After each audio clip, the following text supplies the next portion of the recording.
They provided the restroom facilities, which we desperately needed on the 27th.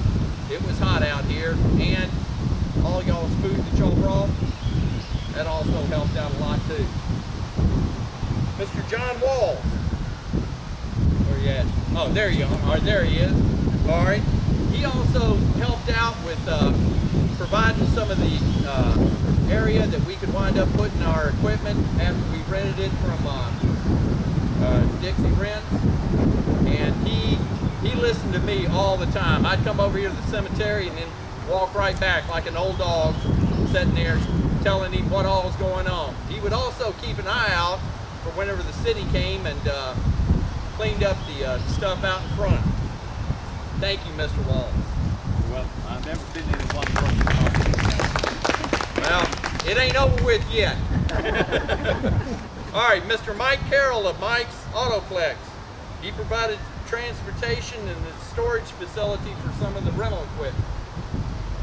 Kroger, they provided bottled water. McMillan Import Corporation. Mr. Justin Onsby, he provided some $120 in safety equipment.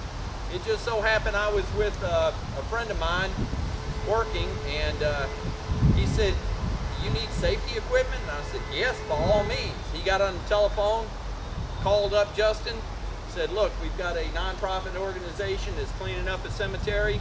Is there any way in the world you can provide some ear protection, eye protection for these guys?" He said, "Come on over." We went down to the basement. He started pulling out boxes of stuff, and he laid it on us, and it is over $120 worth of safety equipment. Director Dobbins of the Memphis Community Enhancement, who provided the city to pick up all the debris that we had sitting out here.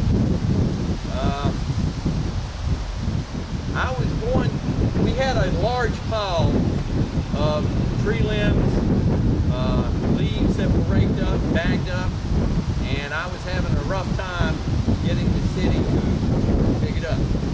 Due to the fact that the cemetery does not pay for garbage pickup. And one of the other directors in another division emailed me back basically saying that it would be against city code, and it would violate this and that if they picked it up. So,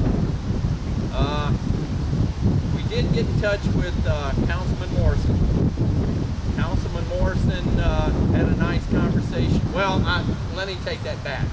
I think he invited Director Dobbins down to the Raleigh Community Council meeting. After he was down to the Raleigh Community Council meeting and saw the amount of people, and a question was proposed, why isn't the city picking this stuff up?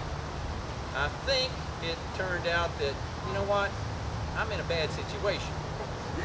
So, he called me up right here and said, "Mr. Brooks, I met with you," even though it was Walter Edwards. "I met with you, and I'd like to wind up seeing if I can get this stuff cleaned up." I said, "Yes, sir, I sure would like it, because we're expecting news media and elected officials out here, and it sure would help." "Well, when's your event?" I said, "It's this Saturday." He said, "Here's my direct line. If you don't get this thing, or if they don't pick it up by Friday at noon, then I want you to give me a call back." Well, didn't need to. Drove by there that afternoon, and next thing I know, it's all cleaned up. Mr. Wallace told me that several trucks pulled on up, looked around, didn't do anything.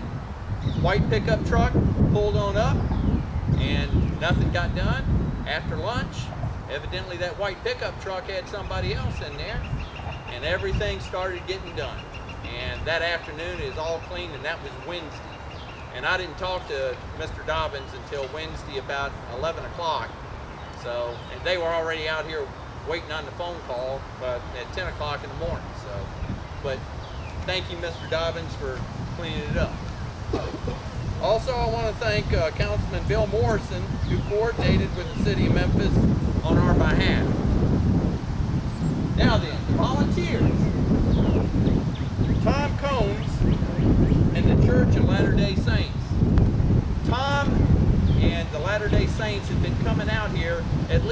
a month and doing some work as a community project. We got on the website up here and seen a calendar. The calendar had an event scheduled for March 13th, which was going to be rainy. So I got in touch with Tom, told him what we were going to do. Tom canceled it, got it rescheduled to the 27th, and he brought Boy Scouts, he brought several of his church members, and we had a total on March 27th of 42 people out here just going at it right and left. So I want to thank, Boy Scout Troop 207 and 209. They were out here working. Mr. and Mrs. Hogan for the drawings of the Raleigh Cemetery and Old Raleigh. We sat down and had a nice conversation about a week ago, and they pulled out one of those, well, I think the old cemetery was up on the kitchen wall. I looked up there and asked a question about it, and then I got the full detail. And I said, please, please, please, bring that. Not only that, but all of them about Raleigh. We are the Raleigh community. All right. Now then, I want to thank the